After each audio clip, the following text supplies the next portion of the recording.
నమస్తే, welcome to I news. Tollywood విలక్షణ నటుడు ప్రకాష్ రాజ్ చేసిన వ్యాఖ్యలు సోషల్ మీడియాలో చాలా వరకు వైరల్ అయ్యాయి. అసలు ప్రకాష్ రాజ్ ఏమన్నారు? రామాయణం పైన, రాముడి పైన, భరతుడి పైన, లక్ష్మణుడి పైన వీళ్ళందరికీ ఉత్తర భారతదేశానికి చెందినవారు. దక్షిణ భారతదేశానికి వచ్చి అక్కడ ఒక పొలంలోని అంటే వలస కూలీలుగా రామ లక్ష్మణుడు ఇద్దరు కూడా రావణుడికి చెందిన ఒక పొలంలోని పండ్లను తినడం వల్ల కూడా ఈ వివాదం చెలరేగింది. దానికి సంబంధించి శూర్పణఖ అంటే $2000 పైగా కూడా ఒక ట్యాక్స్ ను విధిస్తూ కూడా జరిగిన ఈ గొడవ వల్ల కూడా మొత్తంగా కూడా ఈ వివాదం జరిగింది అంటూ కూడా ఆయన ఒక ఒక ప్రైవేట్ ఈవెంట్ లో కూడా పాల్గొంటూ కూడా ఈ వ్యాఖ్యలు చేశారు. దీనికి సంబంధించి కూడా ఇప్పుడు హిందూ సంఘాలు అయితేనేమి మొత్తంగా కూడా ప్రకాష్ రాజ్ పైన మండిపడుతున్న సంగతి. టీటీడీ బోర్డుకు సంబంధించి భానుప్రకాష్ గారు కూడా దీనికి సంబంధించి ప్రకాష్ రాజ్ పై 100 కోట్ల పరువు నష్టానికి సంబంధించి కూడా ఒక దావాను వేశారు. సో మొత్తంగా కూడా ప్రకాష్ రాజ్ ఎప్పుడు కాంట్రవర్సీస్ కి మాట్లాడుతూ ఉండుంటారు.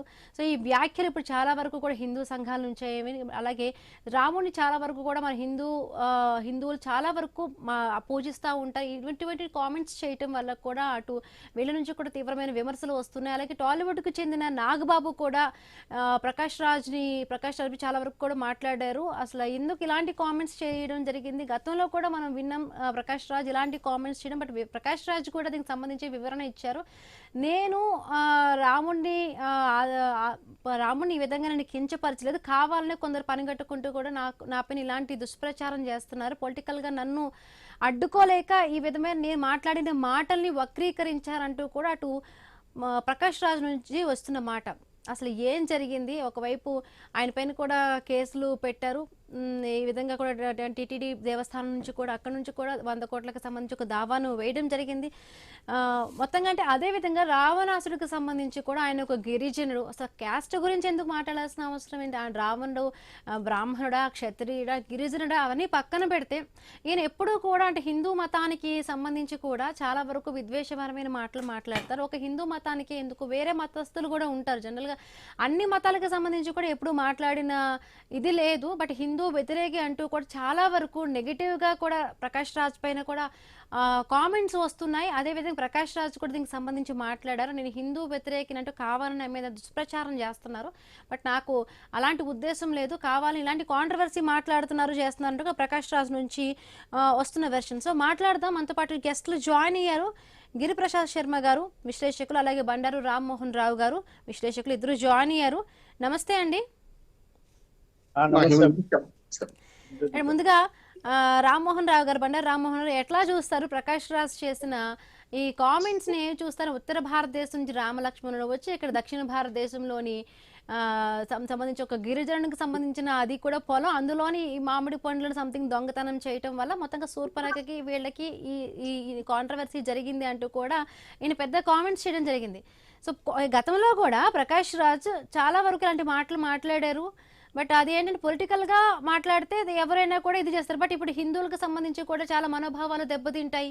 సో ఇలాంటి కామెంట్స్ చేయడం ఎవరు ఇప్పుడు దీన్ని హర్షించడం లేదు. పెద్ద ఎత్తున కూడా అటు అందరూ మాట్లాడుతున్నారు, వ్యతిరేకిస్తున్న పరిస్థితి. ఎంత పెద్ద నటుడైనా కూడా కాంట్రవర్సీలు చూసినా ఎప్పుడు కూడా ఈయన అలాంటి మాటలు మాట్లాడుతూ ఉంటారు. ఇప్పుడు ప్రకాష్ రాజ్ కూడా దీనికి వివరణ ఇచ్చారు. నేను అసలు రాముడికి సంబంధించి నేను అట్లా మాట్లాడలే, కావాలనే కొంతమంది పొలిటికల్ గా నన్ను తట్టుకోలేక ఇలాంటి కాంట్రవర్సీస్ మాట్లాడుతున్నారు, వక్రీకరించారు నేను మాట్లాడిన మాటల్ని. మీరు ఆల్రెడీ వినే ఉన్నారా? ఈయన మాట్లాడిన క్లిప్స్ ఏమైనా చూసారు? ఈమె సోషల్ మీడియా చాలా వైరల్ అయినాయి.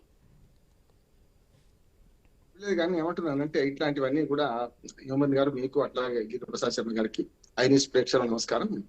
నేనేమంటున్నానంటే మీరు ప్రచారం చేస్తే బాగానే ఉండే, కానీ నేనేమంటున్నాను, గతంలో నేను 50 ఏళ్ళ నుంచి జర్నలిస్ట్ గా గతంలో మీ ప్రెస్ లో రాస్తే నేను అట్లా అందేదని బుకాయించేవాడు. నిజంగా అన్నా కూడా బుకాయించడానికి అవకాశం ఉండేది.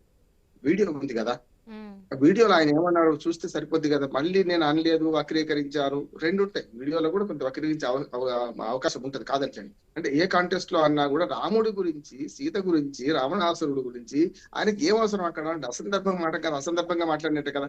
అది మీటింగ్ కాదు. రామాయణం మీద, రామాయణ కల్పవృక్షానికి వ్యతిరేకంగా రామాయణ విషవృక్షం రాసింది రంగనాయకమ్మ. అది వేరు, ఆ కాంటెస్ట్ వేరు. ఖచ్చితంగా అంగీకరించే వాళ్ళు అంగీకరిస్తారు, లేకుంటే లేదు. పూర్తిగా వ్యతిరేకమైన కాన్సెప్ట్ అది. నేనేమంటే ఈయనకు ఏం పురాణం తెలుసు, ఏం తెలుసు ఆయనకు? ఒక నటుడు మాత్రమే, అయినంత మాత్రం ఏది పడితే మాట్లాడతారా? నేను ఈ మాట హిందూ దేశంలో ఇక్కడ మాత్రమే, ఇండియాలో మాత్రమే బతికి పట్టగట్టింది. కానీ ఏదో పాకిస్తాన్ పోయి, పాకిస్తాన్ కాదు ఇండియాలోనే ఆయన ముస్లింల వ్యతిరేకంగా మాట్లాడమని షాకీలో పెడతారు. వింటున్నా? చంపేస్తామంటారు, ఫత్వా జారీ చేస్తారు. చూసినాం కదా మనం. క్రిస్టియన్ల గురించి మాట్లాడమనంటే ఎందుకు మాట్లాడు? నేను హేతువాదం వేరు, హేతుబద్ధత వేరు, నాస్తికత్వం వేరు. నాస్తికుడు ఇట్లా మాట్లాడు, నాస్తికుడు కూడా ఇతర మతాల గురించి అట్లా మాట్లాడు. ఎవరి మధ్యలో వాళ్ళు ఉంటారు, వారి బాధన వారికి ఉంటుండొచ్చు, కానీ ఇట్లా మాట్లాడరు అంటున్నారు. మొట్టమొదటిది ప్రకాష్ రాజ్ గారు దుర్భాగ్య గుణం ఏంటంటే మాట్లాడి ఆలోచించేస్తారు. నేను భాగవతం గారు మాట్లాడుతున్నాను, మాట్లాడి ఆలోచన చేస్తాను, ఆలోచించి మాట్లాడాలి. నోరు జారితే వెనక్కి తీసుకోవడం కష్టం, కాలు జారితే వెనక్కి తీసుకోవచ్చు. ఆయన ఇష్టమైనట్టు మాట్లాడి నేను అట్లా అన్నీ దాన్ని బుకాయిస్తే అయిపోయిందా? నేనేమంటున్నాను, ఖచ్చితంగా ఇటువంటి వ్యాఖ్యల మీద కేసులు పెట్టాల్సిందే, చట్టపరంగా చర్యలు. ఏ మతం మనోభావాలను కూడా వ్యతిరేకిస్తే, ఏ మతం మనోభావాలను కించపరిస్తే తప్పనిసరి ఇటువంటి వాళ్ళకి శిక్ష తప్పదు. మీరు అన్న మాట తీసుకున్నాం, ఆయన చూసి వచ్చిన త్రేతాయుగంలో పుట్టిండా? ఇది 100 రామాయణాలు ఒకటి రెండు లేదమ్మా, చాలా రామాయణాలు. ఏ రామాయణంలో నాన్న రావణాసుడు గిరిజనుడను, రామలక్ష్మణుడు క్షత్రియులు కాదు అనే మాట ఇక్కడ ఉందా? ఏమనుకుంటున్నాడు ఆయన? రామాయణం కథ చాలా చిన్నదమ్మా, చాలా తక్కువ పాత్రలు ఉంటాయి. భారతంలో వేల పాత్రలు ఉంటాయి. భారతంలో పాత్రలు ఒక్కొక్కటి ఒక అద్భుతమైన పాత్ర. రామాయణంలో అన్ని పాత్రలు లేవు. జ్ఞానం ఉంటే రామాయణంలో బ్రహ్మహత్య పాతకం నాకు అంటుతుందని చెప్పి రావణాసురుడు చంపిన తర్వాత ప్రాయశ్చిత్తం చేసుకుంటాడు రాముడు. అది కదా లక్ష్మణుడిని రాముడి దగ్గర పోయి ఆయన మహాపురుషుడు జ్ఞాని, మహాజ్ఞాని, ఆయన కింద పడుతున్నాడు, భూమి మీద పడకుండా మీరు అడిగి ఆయనను తెలుసుకోండి, చనిపోకముందు తెలుసుకోమని చెప్పి లక్ష్మణుని పంపిస్తాడు. ఆయన 3 ప్రశ్నలు అద్భుతమైన సమాధానం చెప్తాడు. ఆయన 3 విలువలు చెప్తాడు. మనుషులు ఏం చేయాలి, చివరికి సీక్రెట్స్ ఎట్లా దాచుకోవాలి అని కూడా చెప్తాడు. అటువంటిది ఇన్ని రామాయణాలు చదివిన వాడు ఏమైనా చదివితే జ్ఞానం ఉంటుంది. ఏమంటున్నాడంటే విమర్శించే వాడికి కూడా తెలివి ఉండాలంటున్నాడు. అక్కలు కూడా మారినకి అక్కలు రాక అన్నట్టు విమర్శ చేసుకుంటే బొమ్మ బొరుసు 2 తెలుసుకున్నా విమర్శ చేయాలి. నిజంగానే హేతుబద్ధత అంశాలు చాలా లేవనుకోండి, దాన్ని పరిశీలిద్దాం. దాన్ని ఎవడు ప్రశ్న లేకుండా ప్రపంచం లేదంటున్నా కదా. అసలు వేదాలు చదివిన ఎవడైనా ప్రశ్నలు, ప్రపంచంలో ప్రశ్న పుట్టింది అక్కడి నుంచి అని అర్థమైంది కదా. వేదాల్లో ఏముంది చూస్తే అర్థమైంది. అంతకు ముందు వేదాలు అంతకు ముందు ఉన్నాయి. రామాయణం పుట్టక ముందు వేదాలు ఉన్నాయి కదా.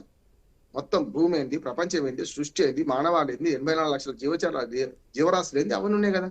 ఈ మిడిమిడి జ్ఞానంతో ఎందుకు మాట్లాడతారు? అవసరం లేని విషయాలు ఎందుకు జోకించా అంటే కావాలని ఏంటంటే తన ప్రచారం పెంచుకోవడానికి. అంటే వీపు బలుగుతుంది అంటున్నాను. ఈ మాట అండి, వీపు బలుగుతుంది అంటున్నాను. వీపు విమానం మొత్తం భోగించాల్సి అంటారు. నేను హేతువాదిని. నేను మన గిరిప్రసాద్ శర్మ గారి లాగా నేను కుల సంఘానికి ఏం పోను, దేనికి పోనీ.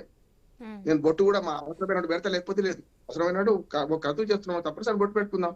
అది దట్టి కట్టుకోవడానికి ముందుకు వస్తారు, టోపీ పెట్టుకోవడానికి ముందుకు వస్తారు, క్రిస్టియన్ చర్చి పోయి సిలువ వేసుకుందానికి ముందరకు వస్తారు. ఏమంటా హిందూ మతంలో ఉన్న సర్వమత భావన, లోకా సమస్త సర్వే మన సుఖినో భావంత అనేది అనే భావన లేదు కదా ఆయనకు అంటున్నాడు. ఈయనకు అసలు అవసరమైంది పురాణాల గురించి అంటున్నారు. హేతువాది కానీ నాస్తికుడు కానీ ఇది పురాణం విమర్శించాడు. అందులో హేతుబద్ధత అవసరం అని చెప్పాను. రంగనాయక లాంటి రామాయణాన్ని వ్యతిరేకించి రాస్తే అది ఒక హేతుబద్ధతను రాసింది. అడ్డగోలు రాయలే, పిచ్చి పిచ్చిగా రాయలే. రాముడు దొంగ, రాముడు దొంగ అని రాయలే. ఇదే పని, ఈయన చేసిన పని అది కదా. అసలు గిరిజనులు ఆయన ఎట్లా అనుకుంటాడు రావణాసురుడిని?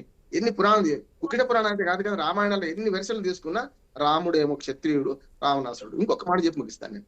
మొత్తం అవతారాల్లో పశువులు ఉన్నాయి, జలచరాలు ఉన్నాయి, భూచరాలు ఉన్నాయి అని కదా. మొట్టమొదటిది మత్స్యావతారం నుంచి మొదలుకొని ఇది చూడండి, సృష్టి కార్యం చూస్తే వరుసగా వరాహావతారం దాకా పోతే మళ్ళీ ఎప్పుడు సంపూర్ణ మానవుడు ఎప్పుడైండు?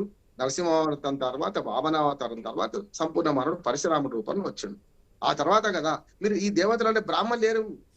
కృష్ణుడు యాదవుడు, రాముడు క్షత్రియుడు. చూడండి మీరు, ఒక వామనుడు బ్రాహ్మణుడు, మళ్ళీ పోయినా కూడా ఎవరు మన పరశురాముడు బ్రాహ్మణుడు కాదంటే పరశురాముడు బ్రాహ్మణుడు. కానీ మిగతా కాదు కదా. 10, 9, 10 లేవు. కృష్ణుడే ఆఖరి 9, 10 మనం రకరకాలుగా అనుకుంటున్నాం. కలికి అంటున్నాము, బుద్ధుడు అంటున్నారు, ఎవరికి ఇష్టం వాళ్ళు చెప్తున్నారు. ఈ 8 అవతారాలు తీసుకోండి, ఎక్కడైనా అందరు బ్రాహ్మణులే ఉన్నారా? కృష్ణుడు రాముడే తీసుకుందాం చివరికి. అంటే కాలం మారుతున్నా కొద్దీ అందరితో మహానుభావాలు చూస్తుండ్రు ప్రపంచం అంతా. చూడండి ఎట్లెట్ల కాలం మారుతుందో. పరశురాముని తర్వాత క్షత్రుడిగా పుట్టింది కదా రాముడు, రాముడు తర్వాత యాదవుడిగా పుట్టింది కదా. చూడండి అగ్రవర్ణ నుంచి మీరు అన్నట్టు అది దాటిన తర్వాత కులాలు కూడా ఎట్లొచ్చినా చూసిండు కదా మీరు. ఇప్పుడు బ్రాహ్మణుడి నుంచి క్షత్రియుడు వచ్చాడు, క్షత్రియుడి తర్వాత కృష్ణుడు మన యాదవ కులం, ఇవాళ బీసీ కులం కదా. మరి అటువంటి అప్పుడు కాలాలు మారుతుంటే వాళ్ళ అన్ని రిజర్వేషన్లు బీసీ రిజర్వేషన్ ఎందుకు అడుగుతున్నాం? కనుక ఇవన్నీ ఎట్లా వస్తున్నాయి? మెల్లమెల్లగా కాలం మారుతున్నా కొద్దీ అగ్రవర్ణాలు కాదు అణగారిన వర్గాలకు కూడా ఆ దేవతలుగా పూజించిన దేశం మనది అంటున్నారు. ఈ దేశంలో బ్రాహ్మణులకు మాత్రమే ఉంటే అసలు ఋషులు చూడండి, ఋషులలో బ్రాహ్మణులు చాలా తక్కువ మంది ఉన్నాం మనం. అందరూ కూడా బ్రాహ్మణులు కూడా ఋషులలో కూడా మీకు విశ్వామిత్రుడు క్షత్రియుడు కదా, నీకు 100 మంది ఉదాహరణ చెప్తా, టైం లేదు చెప్తున్నాను, స్పష్టంగా చెప్తున్నా. ఋషులందరూ బ్రాహ్మణులు కాదు, తక్కువ మంది ఉన్నారు. చాలా మంది పెరికే కులము, మా ఎస్టీ ఎస్సీ అందరిలో పుట్టిన, అంటే ఋషులు అంటే వాడు సైంటిస్టులు, వాటి సైంటిస్టులే అన్న ఋషులు అన్ని యోగ సాధన చేసి అన్ని విషయాలు తెలుసుకొని దాని ప్రపంచానికి అందించారు. అందుకంటే ఈ ఏమాత్రం భారతీయ పరిజ్ఞానం లేకుండా, పురాణాల మీద ఏమి అవగాహన లేకుండా అడవులకు మాట్లాడిండు. ఈయనకు ఇదొక్కటేగా మాదక ద్రవ్యాలు మన మన గేమింగ్ యాక్ట్ మీద, గేమింగ్ లా దుర్మార్గం మాట్లాడింది కదా, నాకు తెలియక చేస్తా అంటాడా? డబ్బులు తీసుకొని చేసుడు కరెక్టే, నాకు తెలియక చేసి నాకు క్షమించండి. ఎన్ని జీవితాలు నాశనమైనాయమ్మా. ఈ పురాణాలు అయితే మనోభావం దెబ్బతిన్నాయి, కానీ అది ఎక్కట్లా కాదు కదా. ఎంతో మంది ఆత్మహత్యలు చేసుకున్నారు. ఇంతకంటే దుర్మార్గం కటకటాల వెనక నూకాలంటున్నాడు ఈయన స్పష్టంగా. ఈ ఒక్కదాని మీద అంటే అంతకుముందు గేమింగ్ విషయంలో అడ్వర్టైజ్మెంట్ చేసిన దుర్మార్గుడినే. ఈ మాట దుర్మార్గుడు అంటే తిట్టుపదం ఏం కాదు, మార్గం తప్పిన వాడిని దుర్మార్గం అంటే, అంతే. అపమార్గం అంటే దుర్మార్గుడు అంటాం. ఇటువంటి దుర్మార్గుడిని స్పష్టంగా నాకు ఇష్టమైన నటుడు ఆయన, మంచి క్యారెక్టర్ యాక్టర్, సమస్య లేదు. అది అక్కడి వరకే పరిమితం చేస్తున్నాను నేను. ఆయన మీద వేరే వేరే వ్యతిరేకత లేదు, సినిమా రంగం మీద అంతకంటే లేదు. కానీ అవసరం లేని సందర్భం లేకుండా సందర్భ రహితంగా ఎందుకు మాట్లాడతారు? ఇట్లా వివాదాల్లో ఇరుక్కోవడం కూడా ఒక కళేనా? దీని వల్ల కూడా ఏమైనా డబ్బులు వస్తున్నాయి ఆయనకి? ఏమైనా దీని వల్ల ఏమైనా సినిమా అవకాశాలు వస్తున్నాయా? మన తెలుగు సినిమా నటుల అవకాశాలు ఇక ఇక్కడ కూడా వస్తుంటా. మన తెలుగు సినిమా నటుల క్యారెక్టర్ నటుల అవకాశాలు మొత్తం నాశనం చేసి మనకు మన ఎవరు మన శ్రీనివాసరావు ఉన్నాడు కదా క్యారెక్టర్ యాక్టర్, ఆయన ఎంత బాధపడ్డాడు. చివరి దశలో ఈ దుర్మార్గుడు చేయంగా మాకు అవకాశాలు పోయినాడు. అది సినిమా రంగం అందరినీ ఆదరిస్తుంది కనుక ఎవరు దాన్ని కాదండి, నేను కూడా కాదంటాను. కానీ ఏమైందంటే ఇప్పుడు నాగబాబు గారు కూడా అన్నారు అసలు తెలుగు ఫిల్మ్ ఇండస్ట్రీ నుంచి బ్యాన్ చేయాలి, ఇలాంటి మాటలు ఏంటి? శ్రీరాముడు గురించి అలాంటి వ్యాఖ్యలు ఎందుకు చేశారంటే ఆయన కూడా నిన్న ఒక ట్వీట్ పెట్టారు. నాగబాబు కదా మా మనిషి అంటూడే పడేది అంటాడు. ముస్లిం గాని హిందూ గాని ఇచ్చేది కానీ ఏ మత భావాలను వ్యతిరేకం చేసినా తప్పు అంటున్నా నేను. మీకు వేరే దృక్పథం ఉంటే మీరు సైన్స్ దృక్పథం మాట్లాడండి, ప్రశ్నించండి. ప్రశ్నతోనే సమాజం పుట్టింది. మీరు చూడండి, ఉపనిషత్తులో ప్రశ్నోపనిషత్తు ఒకటి ఉన్నది. ఆ ప్రత్యేక సమాధానం చాలా ఉన్నది అంటున్నా నేను. అసలు ఏ మాత్రం జ్ఞానం లేకుండా ఈ మాట అంటున్నాను, ఏ మాత్రం జ్ఞానం లేకుండా పురాణాల గురించి మాట్లాడే అర్హత లేదు. ఆయన తప్పనిసరి శిక్షార్హుడే అంటున్నాను. చట్ట ప్రకారం కూడా మన రాజ్యాంగంలో కూడా ఎవరి మనోభావాలను కించపరిచినా కూడా అది నేరమే ఉంటది. ఈ నేరం కింద 100 కాదు 1000 కేసులు పెట్టాల్సిందే అంటున్నాను. అంతిమంగా ఆయన ఒక్కటే ఇప్పటికైనా నేను అన్నది కరెక్ట్ కాదు, నేను అన్నది అట్లా చెప్పలేదు ఇట్లా చెప్పలేదు అంటే అది వీలేదు అంటున్నాను. ఆ వీడియో ప్రదర్శించండి, చెప్పండి ఇది తప్పని. అసలు దాని గురించి ఎందుకు ప్రసక్తి వచ్చింది? రాముడు ఏంది, రావణాసుడు ఏంది, సీత ఏంది, వలసకూలీలు ఏంది, దండకారణ్యం మనకు తెలుస్తుంది కదా. భౌగోళికంగా చూడండి ఎంత మనకు అయోధ్య ఎక్కడ ఉంది ఉన్నాయి కదా. ఇప్పుడు పోనీ అవి ఇతిహాసాలమ్మా. ఒక్క మాట చెప్పి ముగిస్తాను. రామాయణ భారతాలు ఇతిహాసాలు, ఇది జరిగింది అని చెప్పడం అంతే కదా. దాని ఉపకథలు చాలా రావచ్చు, కానీ మిగతా ఇతిహాసాలు కాదు. మిగతా మనకు కృతయుగంలో పురాణాలు, ఆహ్లాద పురాణం, ఇవన్నీ కూడా మీకు గతంలో గరుడ పురాణం, ఇవన్నీ కూడా మేము అవన్నీ కూడా ఇతిహాసాలు కావు. అవన్నీ భక్తుల కథలు. భాగవతంలో నేను భక్తుల కథలే కదా. అవన్నీ ఆ కథలు వేరు, ఇతిహాసాలు వేరు. భారత రామాయణ ఇతిహాసాలను అవమానించే క్రమంలో వీళ్ళు ఇష్టం ఉన్నట్టు చేస్తే తప్పు అంటున్నాను. ఇప్పుడు కూడా సినిమా తీసే వాళ్ళు కూడా ఇతిహాసాలు ఇవి ఉంటే చూడకుండా అడవులు సినిమా తీసిన సందర్భం చూస్తున్నాం కదా. ఒక భక్త ప్రాణ సినిమా చూసి ఎంత అనుభూతి అవుతుంది. నిన్నగాక మొన్న సినిమా తీసిండు, అదే కథ అదే, కానీ ఎంత దుర్మార్గంగా కొట్టుకున్నట్టు దృశ్యం ఉందని తీసింది. పెద్ద ఎక్కడో పోయింది, అది పిల్లలకు ఆనందం కావచ్చు కానీ పోయింది. అందుకనే సినిమా రంగం కూడా ఎట్లాంటి పనులు చెయ్యదు కూడా అంటున్నాను. సినిమా రంగం కూడా ఆయన బహిష్కరించాలని కోరుతున్నాను. ఆయన మీద ఖచ్చితంగా కఠిన శిక్ష విధించాలి, దాని మీద కేసులు పెట్టాలి, కోర్టులు కూడా గట్టిగా పట్టించుకోవాలి. కూడా రామకృష్ణ గారు డైరెక్టర్ కూడా జాయిన్ అయ్యారు ఫోన్ లో. నమస్తే అండి రామకృష్ణ గారు. నమస్తే అమ్మా. ఐ న్యూస్ కి ముందుగా నమస్కారం. రైట్. ప్రకాష్ ఉన్న బండారు గారికి, శర్మ గారికి నమస్కారం సార్. చెప్పండి. రైట్. రామకృష్ణ గారు, ప్రకాష్ రాజ్ చేసిన ఈ వ్యాఖ్యలకు సంబంధించి చాలా వరకు సోషల్ మీడియాలో వైరల్ అయ్యాయి. ప్రతి ఒక్క హిందువులు కూడా దీనికి సంబంధించి బాధపడుతూ ఉన్నారు. ఆయన బహిరంగంగా బయటకు వచ్చి క్షమాపణ చెప్పాలి అన్నారు. అంటే సెలబ్రిటీలకి ఇంకా ఎక్కువగా కూడా బాధ్యతగా కూడా మాట్లాడాలి, ఎవరి గురించైనా కూడా మాట్లాడేటప్పుడు. అలాంటిది హిందూ మనోభావాలు దెబ్బతిన్నాయి కాబట్టి ప్రతి ఒక్కరు డిమాండ్ చేస్తున్నారు అని బయటకు వచ్చి బహిరంగంగా క్షమాపణ చెప్పాలి. అటు నాగబాబు గారు కూడా నిన్న ట్వీట్ చేయడం జరిగింది, తెలుగు ఫిల్మ్ ఇండస్ట్రీ నుంచి కూడా బ్యాన్ చేయాలి అంటూ ఆయన మాట్లాడడం జరిగింది. అవును. ఏం లేదమ్మా, ఇప్పుడు నాకు ప్రకాష్ రాజ్ గారు నాకు బాగా పరిచయం కూడా. నో డౌట్ ఆయన మంచి నటులు దర్శకులు కాదను. కాకపోతే కోటాను కోట్ల మంది పూజించే, అభిమానించే, గౌరవించే తరతరాలుగా శ్రీరాముడి మీద కామెంట్లు విన్నాను. ఒక వేదిక మీద తను మాట్లాడాడు.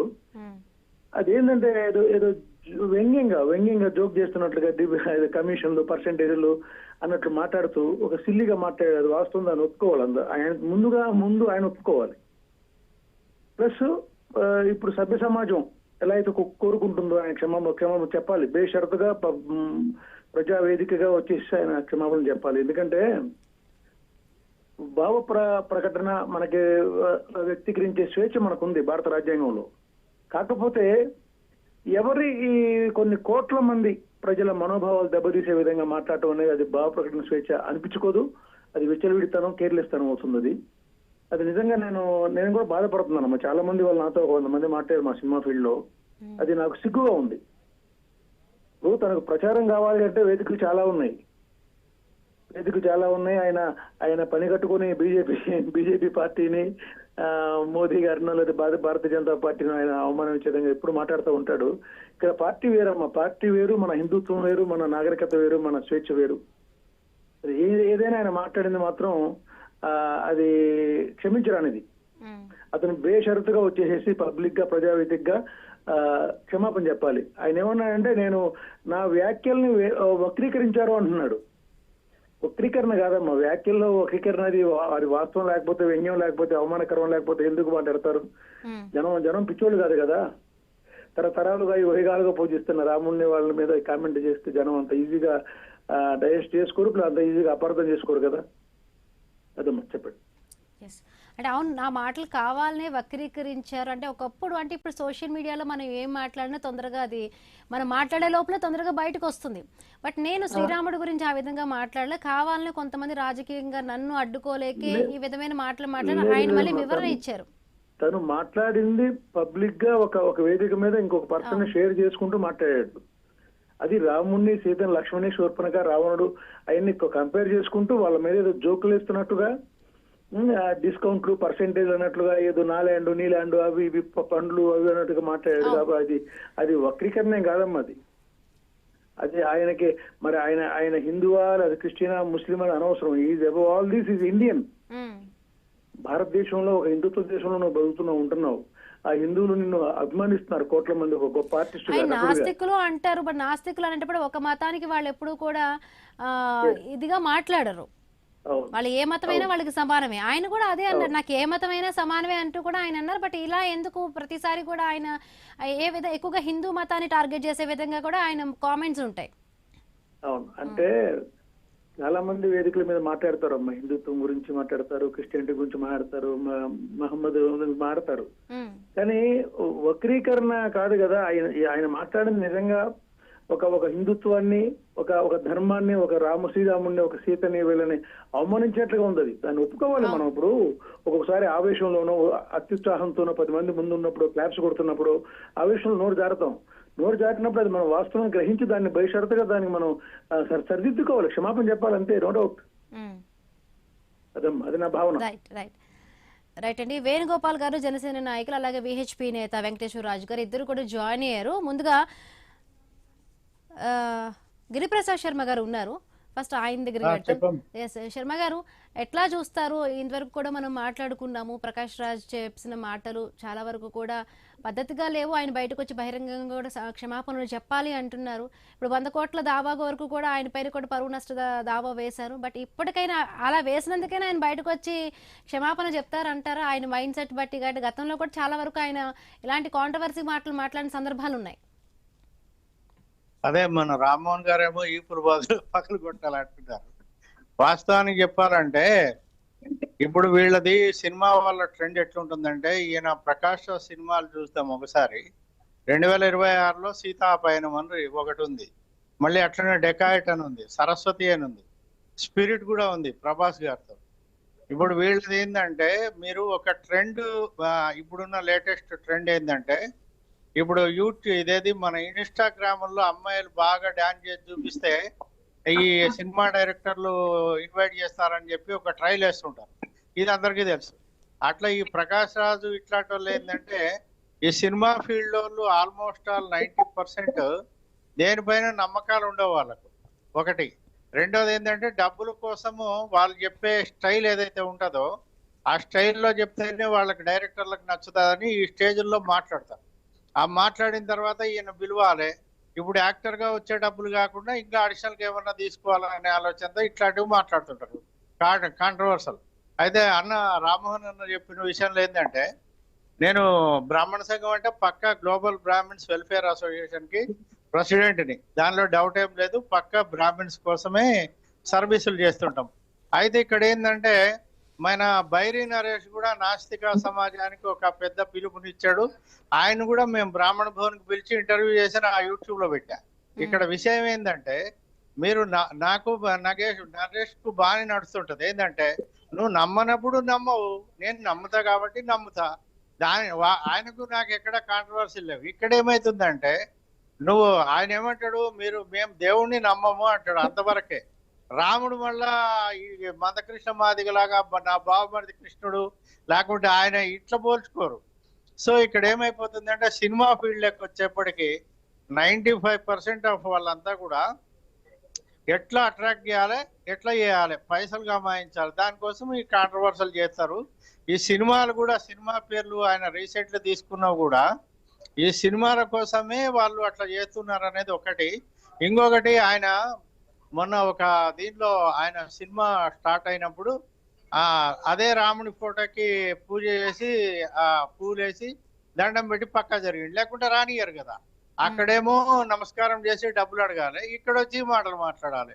అంటే ఒకటి ఏంటంటే, వాక్ స్వాతంత్ర్యము భారతదేశంలో ఉంది నిజమే, కానీ అది ఎక్కడి వరకు దారితీస్తుందంటే, రామ్మోహన్ రావు గారు చెప్పినట్టుగా ఈపులు పగలేసుకునేదాకా దారితీస్తున్నది. అది పరిస్థితి ఇప్పుడు. గిరిప్రసాద్ గారు ఒక చిన్న హైమరాబాద్ గారు ఒక సూచన ఏంటంటే, మనం సినిమా వాళ్ళందరినీ బ్లాంకెట్ స్టేట్మెంట్ మనం కూడా ఇవ్వద్దు. ఎందుకంటే సినిమాలో ఉన్నంత నమ్మకాలు ఇంకెందులో ఉండే అంటున్నాను. మీరు కొంచెం పక్కదారి పోయింది, కానీ ఏమంటే అంటే క్షమించాలి, సినిమాలో ఉన్న నమ్మకాలు ఎవరికి ఉండే, పూజ చేయకుండా అసలు సినిమా మొదలు కానే కాదంటున్నాను. ఒక మాట చెప్తాను, ఎందుకంటే తప్పుడు సంకేతం పోతే కష్టం. మన సినిమా వాళ్ళందరూ మళ్ళీ గిరిప్రసాద్ గారి మీద పడతారు. నేను ఏమంటున్నానంటే, స్పష్టంగా నాగేశ్వరరావు గారు ఎన్ఆర్ ఉన్నాడు, ఆయనకు నాస్తికుడు ఆయన, కానీ భక్తు పాత్రలు ఎంత బాగా రాణించాడు. నా వ్యక్తిగత జీవితం వేరు, సినిమాలో నటన వేరు, దాన్ని వేరు చూడాలి. లేకపోతే మీ మీదకి వస్తుంది. మళ్ళీ నేనేమంటున్నానంటే, నమ్మకాలు ఉండే అని అనకండి, సినిమా పేర్లు కూడా మనకు అవసరం లేదు. ఇక్కడ సూటిగా మనం ఒక్కరిని టార్గెట్ చేద్దాం, మా ప్రకాష్ రాజ్ తప్ప అన్నాడు అంతే తప్ప, నేనేమన్నా చాలా నమ్మకాలు, చాలా మంది అట్లే ఉన్నారు సార్. ఇవాళ ప్రకాష్ సినిమా రంగంలో చాలా మంది నమ్మకాలతో ఉన్నారు, సినిమా రంగంలో చాలా మంది ప్రొడ్యూసర్లు ఉన్నారు, నాట్ హీరోస్. డిస్కస్ చేద్దాం బండారు రామ్మోహన్ రావు గారు, శర్మ గారు డిస్కస్ చేద్దాం ఇంకా డీటెయిల్ గా. చిన్న బ్రేక్ తీసుకుందాం. Right, welcome back. ఇక ప్రకాష్ రాజ్ మాటలు నిజంగా కూడా మత భావాలను దెబ్బతీసాయా, వక్రీకరించబడ్డాయా? ఆయనైతే మాత్రం నా మాటలను కావాలే వక్రీకరించారు, నేను ఆ విధంగా కూడా రాముడి గురించి మాట్లాడలేదు అంటూ కూడా ఆయన మాట్లాడడం జరిగింది. మనం మాట్లాడుతున్న దీనికి సంబంధించి కూడా ప్రకాష్ రాజ్ చేసిన వ్యాఖ్యలకు సంబంధించి. రైట్, వేణుగోపాల్ గారు జనసేన నాయకులు కూడా జాయిన్ అయ్యారు. నమస్తే అండి వేణుగోపాల్ గారు. నమస్తే మేడం. సో ఎట్లా చూస్తున్నారు వాటి ముందు నుంచి కూడా, అంటే అటు కూటమిలో కూడా జనసేన పార్టీ కలిసినప్పటి నుంచి కూడా చాలా వరకు హిందూ మతానికి సంబంధించి కూడా ఎక్కడ ఏం జరిగినా కూడా అటు డిప్యూటీ సీఎం పవన్ కళ్యాణ్ కూడా మాట్లాడుతూ ఉండుంటారు. ఇప్పుడు ప్రకాష్ రాజ్ అంటే ఇద్దరు కూడా అక్కడ చూసిన చాలా వరకు వాళ్ళిద్దరు సినిమాలో నటించారు, ఒకరు హీరోగా విలన్ గా కూడా నటించిన సినిమాలు కూడా ఉన్నాయి. గతంలో కూడా ప్రకాష్ రాజ్ ఇలా కాంట్రవర్సీ మాటలు మాట్లాడడం, నిన్న మాట్లాడినప్పుడు కూడా టీటీడీ బోర్డు సభ్యుడు భానుప్రకాష్ రెడ్డి గారు కూడా ఆయనపై 100 కోట్ల దావాకు సంబంధించి కూడా దావాని కూడా వేయడం జరిగింది. బట్ ఇప్పుడు ప్రకాష్ రాజ్ యూటర్న్ తీసుకుని నేను మాట్లాడలేదు, కావాలని పొలిటికల్ గా అడ్డుకోలేక ఈ విధమైన కొన్ని క్లిప్స్ మాత్రమే కట్ చేసి ఇట్లా వైరల్ చేస్తున్నారంటూ కూడా ఆయన కొత్త స్టాండ్ తీసుకోవడం జరిగింది. నిజంగా అంటే మత భావాలకి అంటే ఒకవైపు భావ ప్రకటన స్వేచ్ఛకు కూడా ఒక లైన్ ఉండాలి. కొంతమంది కూడా ఉంటారు ఇలా మాట్లాడితే తప్పు లేదు అంటే వాళ్ళు కూడా మాట్లాడే హక్కు ఉంటుందని అంటారు.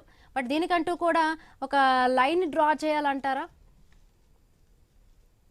మేడం, ముందుగా మీకు అదేవిధంగా ప్యానెల్లో పాల్గొంటున్న సభ్యులందరికీ నా నమస్కారం, అదేవిధంగా ఐబిస్ ప్రేక్షకులకు కూడా నా నమస్కారం. మేడం, ఈరోజు ప్రకాష్ రాజ్ లాంటి వ్యక్తి ఈ విధంగా మాట్లాడడం భారతదేశ వ్యాప్తంగా అందరూ ఆశ్చర్యపోతున్నారు. ఎందుకంటే ఇది మొదటిసారి కాదు, ఇప్పుడు కనీసం ఒక 10-15 సార్లు ఏదైతే మతాల గురించి కించపరుస్తూ మాట్లాడడము, వాళ్ళ రాజకీయ ఈ రోజు ప్రకాష్ రాజ్ చిన్న వ్యక్తి కాదు. ఆయన ఈ బెంగళూరులో పుట్టాడు, 1965లో పుట్టడం జరిగింది. అదే విధంగా ఆయన నాటకాలు వేస్తూ నాటకాల నుంచి ఎదుగుతూ ఒక్కొక్క మెట్టు యాక్టర్ అయినాడు, డైరెక్టర్ అయినాడు, ప్రొడ్యూసర్ అయినాడు, పొలిటికల్ లీడర్ అయినాడు.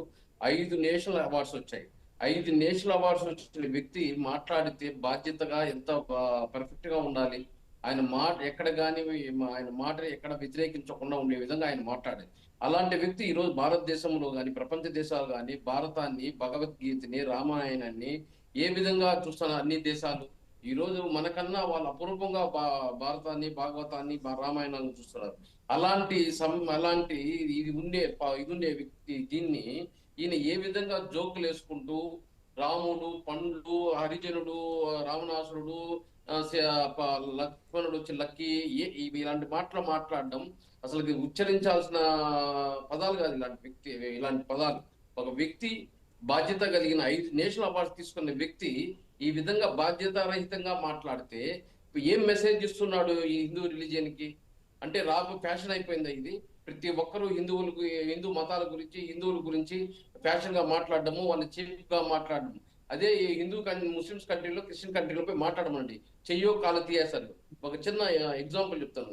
చైనాలో ప్రెసిడెంట్ గురించి ఒక సినిమా యాక్టర్ జోక్ గా టీవీలో, యూట్యూబ్ లో ఏదో అప్లోడ్ చేశాడని అతన్ని మనిషే లేకుండా చేశారు ఆ చైనాలో. అక్కడ ఎక్కడ కానీ పొలిటికల్ లీడర్స్ కానీ, అదే విధంగా వాళ్ళ ప్రేయర్ చేసే ది రిలీజియన్ కానీ ఎక్కడ కానీ కించపరుస్తూ మాట్లాడిస్తే అంత పనిష్మెంట్లు ఉంటాయి. ఇక్కడ ఏందో వాళ్ళ పైన కేసు వేయడం, ఏందో 100 కోట్లు వేయడమో, చేతులు పోవడము, ఇంకొకటి వస్తాడు ఎందుకంటే హైలైట్ కావాలి. ఏదో హిందూ రిలీజియన్ మీద తేరక్ కూర్చోన్నట్టు, హిందూ మతం మీద తేరక్గా ఉన్నట్టు ప్రతి ఒక్కరు జోకులు వేయడము, ప్రతి ఒక్కరు చవరగా మాట్లాడడము. ఏంది ఇది? ఖచ్చితంగా ఇలాంటి వాళ్ళని సినిమా అన్నింటిలో నిషేధించాలి. ఈ నేషనల్ అవార్డ్స్ కూడా రిటర్న్ తీసుకోవాలి. ఇలాంటి వ్యక్తికి ఇవ్వడం కరెక్ట్ కాదు. వీళ్ళు ఏం మాట్లాడుతూ వీళ్ళు ఒక మెసేజ్ పోతే ఆ మెసేజ్ గుడ్ గా ఉండాలి, స్వీకరించే విధంగా ఉండాలి. వీళ్ళు అది కాకుండా ఏదో రామాయణాన్ని కించపరుస్తూ మాట్లాడుతూ, భారతాన్ని కించపరుస్తూ మాట్లాడుతూ, భగవద్గీతని భాగవతాన్ని కించపరుస్తూ మాట్లాడడం, ఫ్యాషన్ గా మాట్లాడడం. వీళ్ళు ప్రకాష్ రాజ్ ఉనికిని చాటుకోవడం కోసమా 5 నేషనల్ అవార్డు వచ్చిందంటే ఆయన ఎంత బాధ్యతగా ప్రవర్తించాలి. ఖచ్చితంగా ఇలాంటి వ్యక్తుల్ని కఠిన చర్యలు తీసుకోవాలి, వీటిపైన యాక్షన్ తీసుకోవాలి, ఇంకొకరు మాట్లాడకుండా చేయాలి. అంత పనిష్మెంట్ ఉండాలి. ఏదో కోర్టు కేసు వేసాము, కేసులు జరుగుతూ ఉండడం కాదు. సెంట్రల్ గవర్నమెంటే దీనిపైన సుమోటోగా కేసు తీసుకొని వాళ్ళపైన కఠినమైన యాక్షన్ తీసుకుంటే ఇంకొకటి ఇలాంటి మాట్లాడరు. ఎక్కడికి పోతుందో అర్థం కావడం లేదు. ఈరోజు క్రిస్టియానిటీ, ముస్లిం గురించి మాట్లాడాలంటే భయపడుతున్నారు. అదే హిందూ గురించి మాట్లాడాలంటే కామెడీ అయిపోయింది. ప్రతి ఒక్కరు జోకులు వేసే పని అయిపోయింది. సినిమాల్లో జోకులు, యూట్యూబ్ లో జోకులు, సీరియల్లో జోకులు. ఏంది ఇది? ఖచ్చితంగా కఠిన చర్య తీసుకోవాలి. ప్రకాష్ రాజ్ అనే వ్యక్తి పైన కరెక్ట్ యాక్షన్ తీసుకుంటే ఇంకొకరు ఇది పునరావృతం కాకుండా ఉంటది మేడం. రైట్ అండి, రైట్. విహెచ్పి నేత వెంకటేశ్వర రాజు గారు కూడా ఉన్నారు. నమస్తే అండి వెంకటేశ్వర రాజు గారు. సో ప్రకాష్ రాజ్ లాంటి వ్యక్తులకు అంటే సరైన ట్రీట్మెంట్ అంటే ఏం చెప్తారు? ఇప్పుడు మత అంశాలపై మాట్లాడేటప్పుడు వాళ్ళపై కేసులు ఒక్కటే పెడితే సరిపోతుందా? ఒక్క విషయం అమ్మా, ప్రకాష్ రాజ్ గారు ఇదివరకు ఎన్నో సార్లు నేను నాస్తికుని, నేను దేవుణ్ణి నమ్మను, నేను నాస్తికుని ఎన్నో సార్లు ఆయన చెప్పుకున్నాడు. అయితే మొన్నటికి మొన్న వాళ్ళ తల్లిగారు చనిపోయినప్పుడు ఆయన ఆ క్రిస్టియన్ అంటే సంబంధించినటువంటి ఆ యొక్క కల్చర్ ప్రకారంగా, వాళ్ళ యొక్క సాంప్రదాయం ప్రకారంగా, వాళ్ళ యొక్క దాని ప్రకారంగా ఆయన చేయించాడు. చేస్తే ఆయనకు ఒక CNN వాడు అతను అడిగాడు, అయ్యా మరి మీరు దేవుణ్ణి నమ్మరు కదా, మరి మీ తల్లిగారు చనిపోతే మీరు ఆ విధంగా చేశారు ఎందుకు అని అంటే, ఆమె నమ్ముకున్నది కాబట్టి నేను ఆమె చేశాను అని అన్నాడు. అంటే ఆమె మీ తల్లిని నమ్ముకుంటే దానికి గౌరవం ఇస్తావు, కానీ ఇతర వాళ్ళ యొక్క నమ్మకాలకు గౌరవం ఇచ్చేటువంటిది అది లేదా నీకు అనేటువంటిది అందరు అడుగుతున్నారు ఇవాళ. మనం కూడా అడుగుతున్నాం ఆయనను. అంటే తన వరకు వచ్చే వరకు ఒకటి, తర్వాత వేరే వాళ్ళ మతాలు, వేరే వాళ్ళ ఆచారాలు, వేరే వాళ్ళ అయితేనేమో వాళ్ళ యొక్క అంటే వాళ్ళ ఆస్థ, అంటే వాళ్ళ లోపట ఉండేటువంటి భగవంతుని మీద కానీ ఇంకా దేని మీద కానీ ఉండేటువంటి దానికి లేదా అనేటువంటిది మనం అడుగుతున్నాం ఇవాళ. నెక్స్ట్ ఇంకొక విషయం ఏంటంటే, ఇవాళ ఆయనకు అసలు రామాయణం ఎన్ని కాండలు ఉన్నాయో ఆయనకు తెలుసా అండి? ఒక ఆమూలాగ్రంగా ఒక గ్రంథం మీద పట్టు లేనిది, దాన్ని చదవకుండా, దాని యొక్క విషయం తెలియకుండా ఆ రామాయణం మీద, ఆ రామాయణంలో ఉండేటువంటి పాత్రల మీద అతను నిజంగా కూడా ఏ విషయంగా కూడా దాన్ని ఉటంకించాల్సినటువంటి అవసరం లేదు. అటువంటిది నిజంగా కూడా ఒక విషయం చెప్తాను. ఇవాళ లక్కీ అని పిలుస్తున్నాడు ఆయన పాకి అని పిలుద్దాం. నా విషయం చెప్తున్నాను. ఇంకొక విషయం ఏంటంటే ఆయనకు రామాయణం అవగాహన లేదని దీని మీద అర్థమవుతుంది. ఎందుకు చెప్తున్నానంటే ఆ రాముడు ఎక్కడ, రాముడు అంటే ఏది ఉత్తరం నుంచి దక్షిణానికి వచ్చాడంటాడు. ఇవాళ ఆర్యులు ఎవరు, ద్రవిడులు ఎవరు, దక్షిణం ఎవరు, మన భారతదేశం అంతా మనది అని చెప్పి అనుకుంటున్నప్పుడు ఈ విభాగాలు ఏంటి, విభజించి పాలించు అనేటువంటి తత్వం ఏంటి, ఇవన్నీ ఎందుకు ఈయన అంటే ఉటంకించాడు అనేటువంటిది ఇంకొక విషయం. రెండో విషయం ఏంటంటే హిమమేన్ గారు ఆయన మాట్లాడినటువంటి దాంట్లో వాళ్ళు వెళ్ళారు, అడవిలో పళ్ళు తిన్నారు, పళ్ళు తింటే శూర్పణఖ వచ్చింది, శూర్పణఖ వచ్చిన తర్వాత ఆ శూర్పణఖ రావణాసురునికి చెప్పింది. ఇవన్నీ ఎక్కడున్నాడు రావణాసురుడు, ఎక్కడ శూర్పణఖ, ఎప్పుడు వచ్చింది శూర్పణఖ, దేని గురించి వచ్చింది శూర్పణఖ, అసలు దానికి దీనికి ఏమైనా పోలికలు ఉన్నాయా, అసలు ఏంటి ఆయన మాట్లాడుతున్నటువంటిది ఏంటిది అంటే ఏం లేదమ్మా. ఒక్కటే హేళన చేయాల్సినటువంటి, అంటే నేను హేళన చేస్తాను ఇతర మతస్థులను, ఇతర మతం ఏదైతే ఉందో దాన్ని హేళన చేసేటువంటి భావం అతనిలో ఉంది అనేటువంటిది మనకు అర్థమవుతుంది. అదే అంటే ఇప్పుడు వాక్ స్వాతంత్ర్యం ఉంది, నేను రైట్ టు స్పీచ్ అనేటువంటిది ఉంది, నాకు హక్కు ఉంది మాట్లాడడానికంటే హక్కుకు కూడా కొన్ని అవున్నాయమ్మా. దానికి ఒక చెలియల్ కట్ట ఉంది. అంటే అర్థం ఏంటంటే ఇష్టం వచ్చినట్టు మాట్లాడడానికి లేదు. ఒకవేళ కనుక నేనే మాట్లాడతానని చెప్పి ఇష్టం వచ్చినట్టు మాట్లాడితే తీసుకుపోయి లోపడేస్తాడు. విషయం చెప్తున్నాను. ఇవాళ అదే విధంగా ఈయన మీద ఆల్రెడీ దాదాపుగా ఇప్పటి వరకు నేను అనుకుంటున్నాను 89 కేసులు అయినాయి. ఒక తెలంగాణలోనే 42-43 కేసులు అయినాయి ఇవాళ వరకు నాకు తెలిసినంత వరకు. అయితే ఇంకా ఎక్కువ కావచ్చు.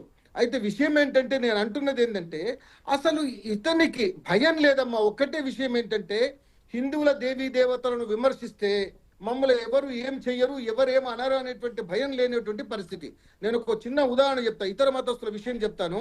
ఈ డెన్మార్క్ లో ఒక మహమ్మద్ ప్రవక్త మీద ఒక కార్టూన్ వేసినందుకు ప్రపంచం మొత్తం అల్లకల్లోలమైంది. ప్రపంచం మొత్తం దాదాపుగా 200కు పైగా మంది చనిపోయారు అప్పుడు. అంటే అర్థం ఏంటంటే అంటే ఇతర మతస్థులు ఏ విధంగా రియాక్ట్ అవుతారనేటువంటిది దాని మూల కారణం. నేను ఇంకొక విషయం చెప్తాను.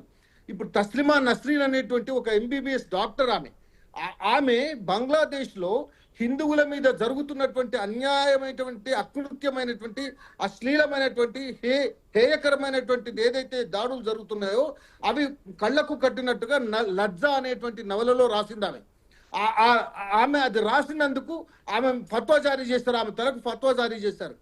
ఆమె ఇక్కడికి హైదరాబాద్కి వస్తే ఆమె చంపడానికి ప్రయత్నం చేశారు.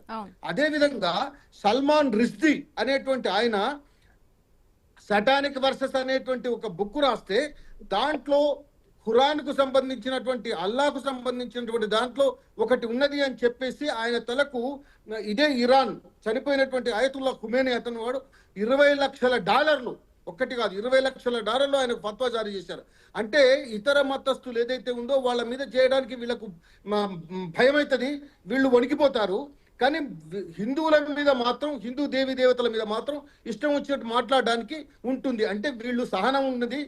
వీళ్ళు కర్మణ్యవాధికారస్తే మా ఫలేషు కదాచన, అంటే కర్మ చేస్తూ ఉంటే దాని ఫలితం తగ్గుతూ ఉంటుంది, లేకపోతే ఎవరి కర్మ వాందే అనేటువంటి భావం ఉంటుంది హిందువులలో అనేటువంటిది ఇక్కడ ఉంది. కాబట్టే వాళ్ళు ఆ విధంగా చెలరేగిపోతున్నారు. నిజంగా ఇవాళ విషయం చెప్తున్నాను, అటువంటి అతన్ని చాలా భయానకమైనటువంటి, అంటే ఇంకొక విషయం కూడా చెప్తున్నాను. ఇవాళ ఎవరికమ్మా అటు ల్యాండ్ ఆర్డర్ మీద వాళ్ళకు భయం లేదు, ఏది దేవుడి మీద భయం లేదు, సమాజం మీద భయం లేదు. వాళ్ళు ఇష్టం వచ్చినట్టు మాట్లాడుతుంటే హిందువులు చూస్తూ కూర్చుంటున్నారు, చూస్తూ ఊరుకుంటున్నారు అనేటువంటి భావం వాళ్ళలో ఉంది. కాబట్టే ఇవాళ వాళ్ళు ఇష్టం వచ్చినట్టు మాట్లాడుతున్నారు. కాబట్టి నేను అంటున్నది ఏంటంటే అమ్మా, 100% ఇవాళ అతనికి భయంకరమైనటువంటి శిక్ష పడాల్సినటువంటి అవసరం ఉంది. దాని మీద నేను తప్పు మాట్లాడాను అనేటువంటిది ఒప్పుకోవాల్సినటువంటి అవసరం ఉంది. లేకపోతే ఈ రోజు కాకుండా ఇంకో 2 రోజులకైనా ఇప్పుడు ఇదివరకు లాగా కాదమ్మా.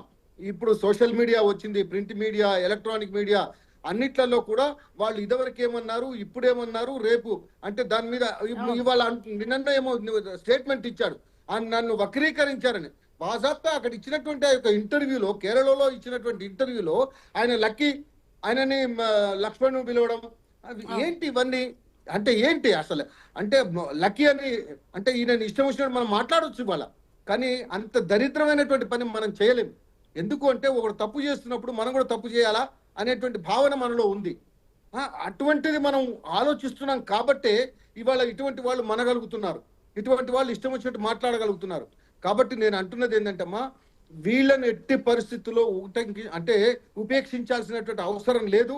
డెఫినెట్ గా చట్ట ప్రకారంగా ఇతని మీద కేసులు పడుతున్నాయి. సుమోటో యాక్షన్ తీసుకోవాలి, సుమోటోగా తీసుకోవాలి అంటున్నారు. సుమోటోగా తీసుకోవాలి ఒకటి. రెండోది ఆల్రెడీ కేసులు పడ్డాయండి.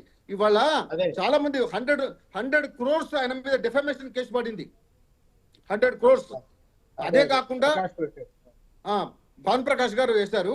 అంటే అదే విధంగా విషయం చెప్తున్నాను, ఇటువంటివన్నీ కాకుండా ఇంకా అతని మీద చాలా వేల కేసులు పడాల్సినటువంటి అవసరం ఉంది. ఇవాళ హిందువులు అనేవాడు నిజంగా కూడా ఇవాళ చైతన్యవంతం ఇంకా కావాల్సినటువంటి అవసరం ఉంది. ఇవాళ అనేకమైనటువంటి భయానకమైనటువంటి పరిస్థితులు. ఇవాళ ఈ కూడు తింటూ, ఈ నీరు తాగుతూ, ఈ గాలి పీల్చుకుంటూ ఇక్కడ నాకు స్వేచ్ఛ లేదు అని మాట్లాడుతున్నారు. ఇవాళ ఏంటండి ఇది? అంటే విషయం ఏంటంటే అటువంటి పరిస్థితులు ఇవాళ ఎందుకు వచ్చినాయి అనేది మనం ఒకసారి ఆలోచించాల్సినటువంటి అవసరం ఉంది. ప్రతి ఒక్క హిందువు దీన్ని గ్రహించాలి, దీన్ని చేతనంగా తీసుకొని ఇటువంటి వాళ్ళు మరింకొకసారి మాట్లాడకుండా వీళ్లకు పనిష్మెంట్ ఇవ్వాల్సినటువంటి అవసరం ఉంది. అదే విధంగా ఇవాళ ల్యాండ్ ఆర్డర్స్ కూడా, అంటే ఉండేటువంటి పోలీస్ డిపార్ట్మెంటే అనుకోండి, జ్యుడిషియరీ అనుకోండి, ఏదైనా సరే వీళ్ళ మీద సరి అయినటువంటి ఒక్కసారి కనుక పనిష్మెంట్ వీళ్ళకి జరిగితే కనుక డెఫినెట్ గా మిగతా వాళ్ళు అదైతారు. కాబట్టి నేను అనేది ఏంటంటే ఎట్టి పరిస్థితుల్లో కూడా ఇటువంటి వాళ్ళను ఉపేక్షించేది లేదు. 100% ఇతని మీద శిక్ష పడాల్సిందే, ఇతనికి శిక్ష పడాల్సిందే. ఇంకోసారి ఇతనికి పడితే ఇంకోరు మాట్లాడడానికి భయపడతారు. అటువంటిది మనం గ్రహించాల్సినటువంటి అవసరం. Welcome back. ప్రకాష్ రాజ్ మాట్లాడిన మాటలు చాలా వరకు కూడా అటు హిందువుల మనోభావాలను దెబ్బతీశాయి. ఇప్పటివరకు ఆయనపై చాలా వరకు కేసెస్ అయినాయి. సో ఒక ఈవెంట్లో మాట్లాడిన మాటలు మనం కూడా చూసాం, సోషల్ మీడియాలో చాలా వరకు వైరల్ అయ్యింది. హిందూ సంఘాలు మండిపడుతూ ఉన్నాయి. అటు టీటీడీ బోర్డు నుంచి కూడా ఆయనపై 100 కోట్లకు సంబంధించి కూడా ఒక దావాను కూడా వేయడం జరిగింది. మరి ప్రకాష్ రాజ్ దానికి సంబంధించి వివరణ ఇచ్చారు. నేనైతే కావాలని అనలేదు, కావాలని వక్రీకరించారంటూ కూడా అన్నారు. బట్ సోషల్ మీడియాలో మనం ఇలా మాట్లాడిన వెంటనే ప్రతి ఒక్కటి వైరల్ అవుతుంది. నిజంగా ఆయన అన్నారంటూ కూడా చాలా వరకు ఆయన పైన విమర్శలు వస్తూ ఉన్నాయి. మనం మాట్లాడుతూ ఉన్నాము. బండారు రామ్మోహన్ రావు గారు, భావ ప్రకటన స్వేచ్ఛకు కూడా కొన్ని పరిమితులు ఉండాలి. బట్ మనం ఏదైనా ఒక సెలబ్రిటీలు అయినప్పుడు వాళ్ళు మాట్లాడే మాటలు ప్రతి ఒక్కరూ మాట్లాడుతూ ఉంటారు, వాళ్ళని చాలామంది అనుసరిస్తూ ఉంటుంటారు. బట్ ఎంత జాగ్రత్తగా మాట్లాడాలి. కొన్ని మాటలు మాట్లాడుతున్నప్పుడు కొన్ని దొరుకుతూ ఉంటాయి, దానికే క్షమాపణ చెప్పాలి. బట్ ఆయన మాట్లాడిన మాటలో జస్ట్ కొన్ని ఫ్యూ సెకండ్స్ ఆఫ్ వీడియోలో అబ్జర్వ్ చేస్తే లక్కీ అంటూ కూడా చాలా వెటకారంగా మాట్లాడుతూ కిందనున్న వాళ్ళు ఎవరైతే కూడా ఆ ప్రోగ్రామ్కి అటెండ్ అయ్యారో వాళ్ళు కూడా అక్కడ నవ్వుతూ చప్పట్లు కొడుతున్న వీడియో ఏదైతే ఉందో అది కూడా చాలా, దానివల్లే మొత్తంగా ఇష్యూ అంతా స్టార్ట్ అయింది. సో ఆ మాట్లాడిన వ్యక్తిది తప్పే, ఆ కిందన చప్పట్లు కొట్టిన వాళ్ళు కూడా చాలా అపహాస్యంగా కూడా దాన్ని మనకు అనిపిస్తుంది. మరి వాళ్ళకి అది అనిపించే చప్పట్లు కొడుతూ చాలా హ్యాపీగా ఎంజాయ్ చేస్తున్నారు ఆ వ్యాఖ్యల్ని. సో ఎక్కడ అంటే మత అంశాలకి సంబంధించి కూడా ఎక్కడ ఈ లైన్ ని డ్రా చేయాలంటారు మాట్లాడేటప్పుడు? గారు నేను మొదలు మాట్లాడినాను కదా, ఇప్పుడు మీరు అడిగిన ప్రశ్న చెప్తాను. ఎవరైనా భారత రాజ్యాంగం ఏం చెప్తుందంటే ఎవరి మనోభావాలను కించపరచడానికి వీలు లేదు. వాక్ స్వాతంత్రం ఉంది అంటే, నేను చిన్నప్పుడు కథ చదువుకున్నాను, ఇంగ్లీష్ లో కథ ఉంది, నీ స్వేచ్ఛ నీ ముక్కు వరకే. ఎట్లా అంటే మన ముక్కు అనేది శరీరాంగాల్లో చాలా ముందడుకుండేది, అన్నిటికీ శరీర భాగాల్లో ముందడుకుండేది. నేను రోడ్డు మీద నడుస్తా, కత్తి సాము కర్ర సాము చేసుకుంటా పోతా అంటే ఒప్పుకోరు, చేతులు దగ్గర పెట్టుకొని పోవాలి. వింటున్నా, చేతులు జాపుకొని పోవడానికి కూడా వీలేదు. ఎందుకంటే ముక్కు వరకే అన్నారు స్వేచ్ఛ. ఇది కూడా భావ ప్రకటన స్వేచ్ఛ ఉంది, ఆర్టికల్ 19 Clause 1 నేను అడ్వకేట్ చెప్తున్నాను. అది ఎంతవరకు అంటే నీ మనోభావం నువ్వు కాపాడుకో, ఇతర మనోభావం దెబ్బతినట్టు. నువ్వు అడ్డగోలు మాట్లాడి నేను కాలేదు అనలేదు అంటే వీడియో ఉంది కదా, నేను అన్ని చెప్పాను. 50 ఏళ్ళ జర్నలిస్ట్ గా మీరు పత్రికల వార్తలు రాస్తే నేను అనలేదు తప్పించుకోవడం ఇదివరకు ఉంటుండే ప్రింట్ మీడియా ఉన్నప్పుడు. ఇప్పుడు అది లేదు అంటున్నాను. నువ్వు స్వయంగా, ఎందుకని మీరు దయచేసి మీరు వేస్తే బాగుండదు అది, ఎందుకంటే మా చర్చ అంతా దాని మీద కేంద్రీకరించింది. నేను స్పష్టంగా చెప్తున్నా, హిందూ మతంలో అనేక రకాల భావనలు ఉన్నాయి, అనేక రకాల మన వీచికలు ఉన్నాయి. ఉదాహరణకు హిందూ మతంలో చార్వాకులు ఉన్నారు, లోకాయుతులు ఉన్నారు. వాళ్ళు ఆదరించారు చార్వాక మతాన్ని, లోకాయుతుల్ని కూడా ఆనాడు హిందూ సమాజం అంగీకరించింది. అది తప్పే కావచ్చు, వాళ్ళని ప్రకృతి అంతేందుకు ఆర్య సమాజం ఉన్నది, ఆర్య సమాజం పూజ చేయరు, వాళ్ళు విగ్రహారాధన ఉండదు. కానీ హిందూ మతంలో భాగమే కదా. హిందూ మతంలో ఇప్పుడు బౌద్ధులని హిందూ మతంలో భాగమే అంటున్నాం, జైనుల్ని అంటున్నాం, మనకు మన ఏమంటారు దాన్ని సిక్కులని అంటున్నాం.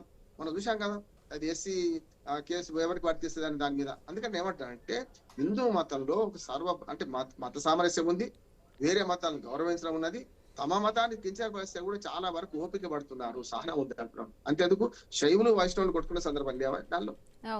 మనం అద్వైత సిద్ధాంతాన్ని బోధించిన శంకరాచార్యులు వచ్చేదాకా కొట్టుకొని చచ్చినాం కదా. మా దేశావతారణ సినిమా చూసి తెలుస్తుంది మనకు, అంతకని సామాన్య ప్రజలకు అర్థమవుతుంది.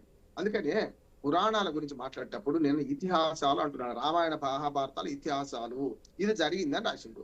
100 రామాయణాలు ఉన్నాయి, కథలు చేర్చిండ్రు, కానీ ఇట్లా పిచ్చి పిచ్చిగా మాట్లాడలేవాడు కూడా కదా, చేర్చిండ్రు. కాకపోతే రాముడు ఇట్లా తిరిగిండా, కేరళకు కూడా తిరిగిండా, లేకుంటే దండకారణ్యం దాటి ఎట్లా పోయిండు, వాటిలో ఏమన్నా స్థల పురాణాలు తేడా ఉండొచ్చు, కానీ ఇది అట్లా కాదు కదా. అందుకని మొదటి చెప్తున్నాను, వేదాల్లో ఏముంది అంటే హేతుబద్ధత ఉన్నది. వేదాలు మొదటి నుంచి సృష్టి కార్యాన్ని, సృష్టిని వివరించినాయి. మీరు ఋగ్వేదం అంతా మంత్రాలు, యజుర్వేదం అంతా ప్రక్రియలు, సామవేదం, అధర్వణ వేదం, ఈ 4 తర్వాత దర్శనాలు వచ్చినాయి, అరణ్యాకాలు వచ్చినాయి, ఇంకా చాలా వచ్చినాయి కదా. ఇవన్నిటిని అర్థం చేసుకున్నవాడు ఇట్లా పిచ్చి ఎవడు మాట్లాడాడు అంటున్నాను. నేనేమన్నా దేవుడు నమ్మడం నమ్మకపోవడం మన వ్యక్తిగతం కావచ్చు, నీ వ్యక్తిగతాన్ని సమాజానికి ఎట్లా అంటగడుతూ తప్పు కదా. నువ్వు నమ్మకపోతే నమ్మకూరుకో, కానీ మాట్లాడడానికి ఇష్టం ఉన్నట్టు పోనీ ఆ వేదిక అటువంటిది అనుకుందాం, చెప్తా. అది వేదిక అటువంటిది అనుకోండి, రామాయణ మహాభారతాల గురించి ఏదో చర్చ జరుగుతుంది అనుకోండి, అప్పుడు నువ్వేం మాట్లాడుతున్నా కూడా దాన్ని అనుగుణంగా మాట్లాడతావు, కానీ దాడి కాదని అదే చెప్పిన. రామాయణ కల్పవృక్షానికి వ్యతిరేకంగా రంగనాయకమ్మ గారు చాలా ఆధారాలతో రాసింది, దాన్ని ఎవరు వద్దంటే బ్యాన్ చేయమని జరిగినా కూడా బ్యాన్ చేయలేదు, నడిచింది, ఇప్పటికి కూడా ఉన్నది, ప్రింట్ అయి ఉన్నది కదా. అది వేరు. ప్రకాష్ రాజు చాలా వెంపరితనంతో తన వ్యక్తిగత ప్రతిష్ట పెంచుకోవడానికి ఇది ఒక్కటే కాదు, సమాజంలో ఇంకా చాలా దుర్మార్గాలు చేసినట్టు. గేమింగ్ యాక్ట్ ఒకటి ఉండగా గేమ్స్ కు ప్రమోట్ చేయడం తప్పు కదా. అంటే నేను అట్లా అనుకోలే, ఇంతమంది చచ్చిపోతారు అనుకోలే, దాన్ని ఊహించకూడదు నేను చేసిన, నా క్షమాపణ అంటే క్షమాపణతో పోతుందా? అందుకనే ప్రకాష్ రాజు కావాలని ఇటువంటి వ్యాఖ్యలు చేస్తున్నాడు. 2 ఉన్నాయి. అవమానించేటప్పుడు నేరం జరుగుతున్నప్పుడు నేరం జరిపిన వాడిని ఎంత తప్పో చూస్తూ ఊరుకున్న వాడిని కూడా అంతే తప్ప అంటున్నాడు. దాన్ని సపోర్ట్ చేసి వీళ్ళందరూ సపోర్ట్లు కొట్టుకుంటారు కదా ఆ సభలో సమావేశాల్లో. స్పష్టంగా నేను నీకంగా చెప్తున్నాను, ఇవాళ కేసులన్నీ అవుతున్నాయి, కేసులన్నీ పెట్టాల్సిందే. కేరళ అయితే ఎక్కడైతే మనోభావం దెబ్బతినడానికి చాలా ఉంటుంది. పరువు నష్టం దావాలు వేస్తారు రాజకీయ నాయకులు మీద. ఎక్కడో మాట్లాడితే ఎక్కడ వేస్తుండే కదా, చూస్తలేమా? ఇదే అంతే. ఇంకోటి రాముడికి లక్ష్మణుడికి జరిగిన అన్యాయానికి 100 కోట్లు వెలగట్టడం ఏందమ్మా, నాకు అర్థంగా తప్పేస్తుంది. ఇది కూడా 100 కోట్లు ఇస్తే అయిపోద్దా? పరువు పోతుందా? పరువు మళ్ళీ నిలబడుతుందా? నేనేమంటున్నా, ఇటువంటి వాళ్లకు తగిన శిక్ష విధించడానికి మత సామరస్యం కాపాడడం, ఇతర మతాలను రెచ్చగొట్టడం, ఇతర మతస్థుల గురించి మాట్లాడడం, భావ ప్రకటన స్వేచ్ఛ కిందికి రాదు. అది ఏమంటారంటే అడుసు దొక్కనేలా కాలు గడగనేలా అన్నట్టు. ఇప్పుడు దాని చేసిన పని అది ఇప్పుడు సవరించుకుంటుండే కదా, వీడియో ప్రసారం చేయమని. మొత్తం వీడియో చేస్తే అర్థమైంది. ఆ మాటలు మాట్లాడిందా లేదా, ఏ కాంటెస్ట్ లో మాట్లాడి ఉండదుగా మాట్లాడండి లేదా. అంటే ఇది ఏమైంది అంటే సమాజంలో శాంతి భద్రతలకు భంగం కలిగించే చర్యగా చూడాలి మనం. వేరే మతం గురించి మాట్లాడితే బట్టి కాదు. మరి వాళ్ళు ఏమైనా యాక్షన్ తీసుకున్నారు అనుకోండి, నేను అన్నాను కదా, వేరే మతస్థులు ఇంతకు ముందు రాజుగారు అద్భుతంగా చెప్పిండ్రు, సల్మాన్ రష్దీ గురించి చెప్పిండు, రష్దీ గురించి చెప్పిండ్రు, వాళ్ళందరూ ఏం చేసిన చూసిండు కదా. ఇవాళ అటువంటి వాడిని బహిష్కరించి మనం అటువంటి తీవ్రవాదాన్ని పొమ్మని నేను అంటలేదు, ముస్లింలో క్రిస్టియన్లు చేసిన దాన్ని చేయమని నేను అంటలేదు. కానీ ఇక్కడ ఆ ప్రమాదం ఉన్నది. ఎవడైనా ప్రకాశం మీద రాజు మీద దాడి చేసిన అనుకోండి, మరి బాధ్యుడు ఆయన అంటాడు కదా, కదా చేసుకున్నాను అవుతున్నాం. ఎవడు ఆపలేడు కూడా. కొందరు సమర్థించే వాళ్ళు కూడా ఉంటారు. నేను భౌతిక దాడులు చేయమంటలేదు, కానీ లీగల్ గా ఆయన మీద 100 కేసులు రిజిస్టర్ అయ్యాయి. ఎక్కడికక్కడ అన్ని కలిపి ఒకటి పెట్టండి, నష్టం ఉంది. ఇప్పుడు శాంతి భద్రతలు రాష్ట్రాలు, ఒక మాట చెప్తారు, శాంతి భద్రతలు ఆ రాష్ట్రాల సమస్య. కేరళలో కూడా పెట్టాలంటున్నాను. కేరళలో ఎలక్షన్ జరుగుతున్నాయి, ఎలక్షన్ మొన్న అయిపోయింది. ఇవాళ ఇటువంటి దుర్మార్గమైన భావాలను వ్యతిరేకిస్తే ఎవరికి నష్టం చేద్దామని బీజేపీ మీద కోపం ఉంటే నువ్వు తీసుకో, ఎవడొద్దాను. బీజేపీ మీద కోపం అనుకోండి, నువ్వు మోడీ గాని బీజేపీ విధానాల మీద ఏకిపారే, ఎవడొద్దాను. కానీ మత భావనల మీద ఈ జోకులు చేయొద్దు అంటారు. మత భావాల మీద జోకులు చేస్తే ఇట్లాంటి అయితే ఖచ్చితంగా ప్రకాష్ రాజుకు ఈ ఒక్కటే కాదు, చాలా కేసులు ఎటువంటి దుర్మార్గమైన ప్రవర్తన చేసిండు. ఆయన క్యారెక్టర్ యాక్టర్, మంచి యాక్టర్, నేను చూస్తే ఆ సినిమా సమస్య లేదు. కానీ ఇక్కడికి వచ్చేవరకల్లా ఆయన చేసిన వ్యాఖ్యలు తప్పు అంటున్నాను. ఇతిహాసాల మీద చేసి వ్యాఖ్యలు చేసినప్పుడు కొంచెం జ్ఞానంతో చేయాలి. ఆ జ్ఞానంతో కూడా తప్పులు ఎందుకు చెప్తామంటున్నాను. ఒక మనోభావాలు దెబ్బతీయడం పూర్తిగా లీగల్ తప్పు, చేయాల్సిన అవసరం లేదు. ఆమె శిక్షార్హుడే అంటున్నాను, నేను కేసులు పెట్టాను. రైట్. వేణుగోపాల్ గారు, అంటే మీ ఎమ్మెల్సీ నాగబాబు గారు అయితే దీనికి సినిమా ఇండస్ట్రీ నుంచి కూడా బ్యాన్ చేయాలి అన్నారు. బాగుంది. బట్ సినిమా ఇండస్ట్రీ ఇప్పుడు ఈయన పైన కూడా అంటే బ్యాన్ చేసే విధంగా కూడా వెళ్ళే అవకాశం ఉందంటారు. ఎందుకంటే గతంలో అంటే ఈయన పెద్ద స్టార్ యాక్టర్, విలక్షణ నటుడు, మనకు తెలుసు, చాలా యాక్టింగ్ బాగుంటుంది. కానీ ఇలా మతానికి సంబంధించి మాట్లాడేటప్పుడు చాలా జాగ్రత్తగా మాట్లాడాలి. బట్ సినిమా ఇండస్ట్రీ అంతా కలిపి ఏకతాటిపైకి వస్తుంది అనుకుంటున్నారా? నాగబాబు గారు ఒక్కరే దీనికి సంబంధించి మాట్లాడినట్టు ఉన్నారు. ఇప్పుడు ప్రకాష్ రాజ్ లాంటి వ్యక్తినే కాదు, చాలా మంది ఈరోజు ఏదైతే ఒక రిలీజియన్ గురించో ఒక దేశం గురించో చులకనగా మాట్లాడితే మనము ఏదైతే పబ్లిసిటీ వస్తుందని అనుకోవడం తప్పు. ఈరోజు సరైన చట్టాలు లేక వీళ్ళని శిక్షించడం లేదు. ఈరోజు ఒకరి ఈ ప్రకాష్ రాజ్ వ్యక్తిని ప్రజలు కుక్కని రాళ్లతో కొడితే ఇంకొకరు ఇలాంటి సాహసం చేయరు. ఈ ఒక దేశం గురించి కానీ, ఒక దేవుడి గురించి కానీ, ఒక సంస్కృతి గురించి కానీ ఇలాంటి తప్పుడు ప్రచారాలు చేయడము, కించపరుస్తూ మాట్లాడడము, ప్రజలు హేళన చేస్తూ జోకులు వేయడము, ఇలాంటివి సినిమాల్లో పెట్టడము, ఇవన్నీ నిషేధించాలి. వీళ్ళంతా అవాయిడ్ చేయాలి. ఏ విధంగా పిచ్చుకొక్క రోడ్లో పోతా ఉంటే రాళ్లతో కొడతారో ఆ విధంగా కొడితే ఇంకొకరు బుద్ధి వస్తుంది. బయట దేశాల్లో చూస్తున్నాం, ముస్లిం కంట్రీలో చూస్తున్నాం, క్రిస్టియన్ కంట్రీలో చూస్తున్నాం. వీళ్ళు దమ్ముంటే అక్కడ పోయి మాట్లాడమని చెప్పండి ఆ రిలీజియన్ గురించి. ఇక్కడ మాట్లాడేది కాదు. ఈ రోజు మన అన్ని రిలీజియన్ ఆదరిస్తుంది ఈ దేశం. అలాంటప్పుడు ఒక రిలీజియన్ ఇంకొక గౌరవించుకోవడం నేర్చుకోవాలి. ప్రకాష్ రాజ్ వాళ్ళమ్మ క్రిస్టియానిటీ, వాళ్ళ ఫస్ట్ భార్య వచ్చి హిందూ, ఆమె పేరు హిందూ లలితా కుమారి. మరి ఆమెతో విడాకులు అయిపోయింది. అంటే ఇక్కడ ఈ పరిస్థితి ఏమిరా అంటే ఒక పిచ్చి పట్టే వ్యక్తి, మతం పట్టిన వ్యక్తి ఈ రోజు అన్ని సినిమాల్లో అతను ఆదరించింది కాబట్టి ప్రజలు ఆదరించారు. ఆయన సినిమాలో ఒక ప్లాట్ఫామ్ ఏర్పరచుకున్నాడు. ఆ డబ్బు మతంతో ఈ రోజు ఈ దేవుళ్ళ గురించి మాట్లాడము, దేవుళ్ళ గురించి జోక్ వేయడము, రిలీజియన్ గురించి ఇది ఫస్ట్ టైం కాదు. ఇలా గతంలో కూడా 4-5 సార్లు జరిగింది కాబట్టి ఇతను ఖచ్చితంగా యాక్షన్ తీసుకోవాలి. ఇంకొకరు ఇలా మాట్లాడకుండా కూడా కట్టడి చేయాలంటే ఖచ్చితంగా దీనిపైన యాక్షన్ తీసుకోవాలి. ఈ రోజు మీడియా తప్ప ఎక్కడ మీద వల్ల యాక్షన్ తీసుకుంటున్నారు? మీడియా ఒక్కటే బాధ్యతగా ఈ రోజు చూపించింది. దానిపైన కోర్టులు, పోలీసులు, పొలిటీషియన్స్, పబ్లిక్ యాక్షన్ తీసుకోవాలి. వాళ్ళు ఎక్కడా తీసుకోవడం లేదు. మాట్లాడేస్తున్నారు, వెళ్ళిపోతున్నారు. చట్టాలు కూడా ఏం చేయలేకపోతున్నాయి. ఈ రోజు అన్ని మీడియా తప్ప ఇంకేది యాక్టివ్ గా ఉన్నది? మీడియా ఎక్కడైనా రిలీజియన్ గురించి కానీ, దేశం గురించి కానీ, ఇంకో దాని గురించి మాట్లాడితే వాళ్ళ డ్యూటీ వాళ్ళు చేస్తున్నారు, పబ్లిక్ లో తీసుకొని వస్తున్నారు. మిగతా చట్టం చేయడం లేదు, దానిపై యాక్షన్ తీసుకోవడం లేదు. అదేవిధంగా పబ్లిక్ దాన్ని చూసి మర్చిపోతున్నారు. రాళ్లతో కొట్టాలి, వెళ్ళి పిచ్చుకుని రాళ్లతో కొడితే ఇంకొకరు ఇలాంటి సాహసం చేయరు. రైట్, అది చేయడం లేదు. రైట్, కృష్ణకాంత్ గారు బీజేపీ నాయకులు జాయిన్ అయ్యారు. నమస్తే అండి కృష్ణకాంత్ గారు. రైట్, చూస్తున్న ప్రకాష్ రాజ్ మాట్లాడిన మాటలు ఎంత కాంట్రవర్సీ అయ్యావో, ఆయన హిందువుల పట్ల ఆయన యొక్క ద్వేషాన్ని బయటపెట్టేట్టుగా కూడా ఆయన మాటలు అనిపిస్తున్నాయి. సో ఏంటి అంటే బీజేపీ నుంచి అంటే ఎటువంటి స్టాండ్ తీసుకోబోతున్నారు? ఇప్పటికే చాలా వరకు ఆయన పైన కేసెస్ అయినాయి.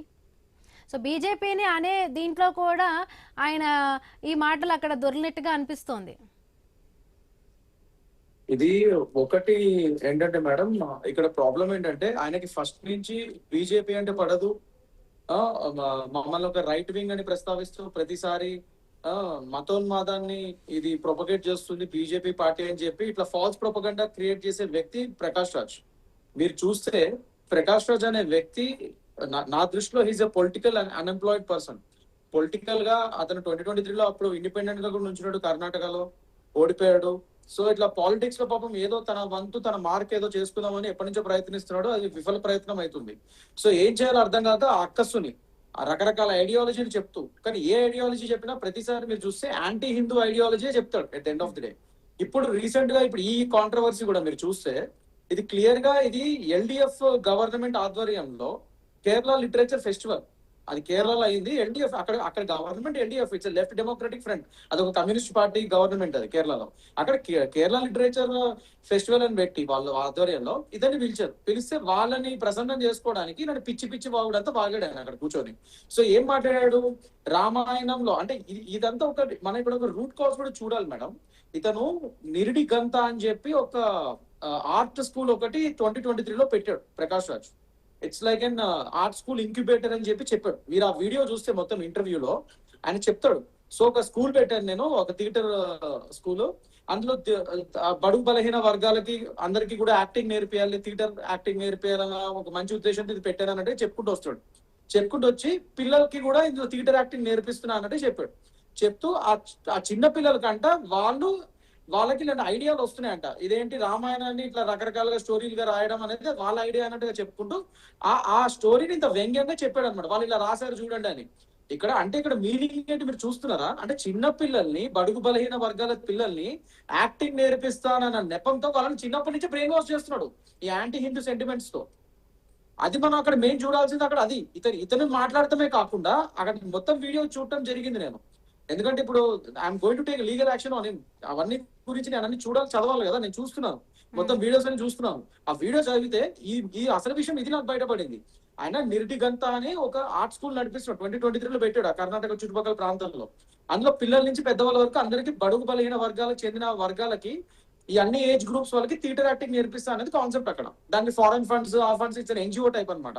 ఆ ఫారెన్ ఫండ్స్ అవి కూడా వస్తున్నాయి. నాకు తెలిసి ఆ ఫండ్స్ కూడా ఇతర మతాల ఏజెన్సీల నుంచి అక్కడి నుంచి ఇక్కడి నుంచి అక్రమంగా వస్తున్నట్టుండే. దాని మీద కూడా ఇప్పుడు సమీక్ష జరగాలి, ఈ విషయం బయటకు వచ్చింది కాబట్టి. సో నేను చెప్తుంది ఏంటంటే ఇక్కడ క్లియర్ గా ఆ చిన్న పిల్లలకి ఇంత థాట్స్ ఎందుకు వస్తాయండి? రామాయణం గురించి ఒక రాముడు లక్ష్మణుడు లక్కీ అని పిలుచుకుంటూ లక్ష్మణుడిని మన దేవి దేవతల మీద అలా చిన్న పిల్లలకి ఇలా వక్రీకరించి మన దేవుళ్ళగా భావించే మన వ్యక్తుల్ని, వాళ్ళ క్యారెక్టర్స్ ని ఇలా పెట్టి రకరకాలుగా రావణుడు ఏదో సౌత్ ఇండియన్, రాముడు ఏమో నార్త్ ఇండియన్, వీళ్ళు వచ్చారు పళ్ళ గురించి ఏదో కొట్లాడుకున్నారు. ఇదంతా అన్నెసరీ ఎందుకు వస్తాయి పిల్లలకి ఇంత క్రియేటివిటీ? నీ క్రియేటివిటీ వాళ్ళ మీద రుద్దుతున్నావు నువ్వు చిన్నప్పటి నుంచే. వాళ్ళని ఒక ఆర్ట్ స్కూల్ అని పెట్టి నువ్వు ఒక నెపంతో నీ యాంటీ హిందూ సెంటిమెంట్స్, నీ క్రియేటివిటీ అంతా వాళ్ళ మీద రుద్ది వాళ్ళ పేరు మీద నువ్వు ఆ లెఫ్టిస్ట్ గవర్నమెంట్ ఆధ్వర్యంలో జరుగుతున్న కేరళ లిటరేచర్ ఫెస్టివల్ లో నువ్వు ఇదంతా వాగావు. సో ఇట్స్ క్లియర్ ప్రొపగండా అండి ఇదంతా. ఒక ప్లాన్ ప్రకారంగా, ప్రీ మెడిటేటివ్ ప్లాన్ ప్రకారంగా ఆయన కావాలని అక్కడికి వచ్చి క్లియర్ గా మాట్లాడటం జరిగింది ఇదంతా. సో కావాలని యాంటీ హిందూ వాక్యాలు అక్కడ చేశాడు, మన రాముడిని మన దేవతల్ని అవమానించాడు. అండ్ అదే కాంటెక్స్ట్ లో మీరు చూస్తే నెక్స్ట్ బీఫ్ ఈటింగ్ కూడా ఇవన్నీ చెప్తే ఆయన క్లియర్ ఒక విషయం కన్ఫ్యూజ్ చేశాడు. ఆ ఇంటర్వ్యూని మొత్తం చూడటం జరిగింది. సో ఇది నా వే ఆఫ్ కల్చరల్ పాలిటిక్స్ అన్నాడు ఆయన. పిల్లలతో ఇట్లా చేపించాను నేను. సో చిన్న పిల్లలకు కూడా అర్థమవుతున్నాయి పాలిటిక్స్ ఇది. సో ఇది నా వే ఆఫ్ కల్చరల్ పాలిటిక్స్ అని చెప్పాడు, ఆ స్టేట్మెంట్ ఇచ్చాడు క్లియర్ గా. అంటే చిన్న పిల్లలతో చేపించడమా నీ కల్చరల్ పాలిటిక్స్? చిన్నపిల్లల బ్రెయిన్ వాష్ చేయడమా? యాంటీ హిందూ సెంటిమెంట్స్ వాళ్ళ బ్రెయిన్ లో ఎక్కడమా నీ కల్చరల్ పాలిటిక్స్? ఆ వీడియో చూడండి మేడం, మొత్తం అంతా ఉంది అందులో క్లియర్ గా. ఇంకా మనం సగమే మాట్లాడుతున్నాం. ఆ వీడియో మొత్తం చూస్తే అసలైన లోతు తెలుస్తుంది మనకి. అంటే చిన్నపిల్లల నుంచే బ్రెయిన్ వాష్ చేయడం మొదలు పెట్టాడు ఈ థియేటర్ యాక్టింగ్ పేరు మీద. అది కూడా మనం చూసుకోవాలి. అంటే చిన్నపిల్లలకి ఎప్పటి నుంచి కృష్ణకాంత్ గారు ఇప్పుడు మత విశ్వాసాలను రెచ్చగొట్టే విధంగా మత విశ్వాసాలు మాట్లాడే వాళ్ళపైన ఎలాంటి కేసులు పెడితే ఒకటే సరిపోతుందంటారా? ఇలాంటి వ్యక్తుల పైన ఎలాంటి యాక్షన్స్ తీసుకోవాలంటారు? అంటే ఒకటి మేడం, ఆల్రెడీ కేసులు పెట్టే వాళ్ళందరూ పెడుతున్నారు. ఇప్పుడు అమితా సచ్దేవా గారు, she's from our legal fraternity only, ఆమె కూడా అడ్వకేటే.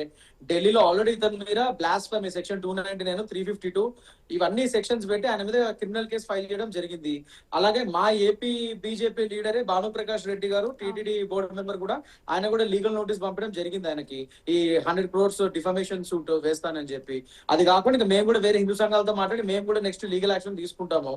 సో మేము చేస్తాం. ఒకటేంటంటే ఆయన మీద IT section act, information technology act ప్రకారం కూడా సెక్షన్స్ పడ్డాయి, అన్ని పడ్డాయి. కనుక నేను ఏమంటున్నానంటే ఇక్కడ ఒకటి ప్రతిదానికి చర్చకు వస్తుంది. ఇలాంటి వాళ్ళు ప్రతిసారి మాట్లాడే ఒక మాట ఏంటంటే ఫ్రీడమ్ ఆఫ్ స్పీచ్. అంటే ఆర్టికల్ 19 నాకు ఫ్రీడమ్ ఆఫ్ స్పీచ్ ఇచ్చింది కదా అని ఒక చెత్త వాదన తీసుకొస్తారు ఇలాంటి వాళ్ళందరూ.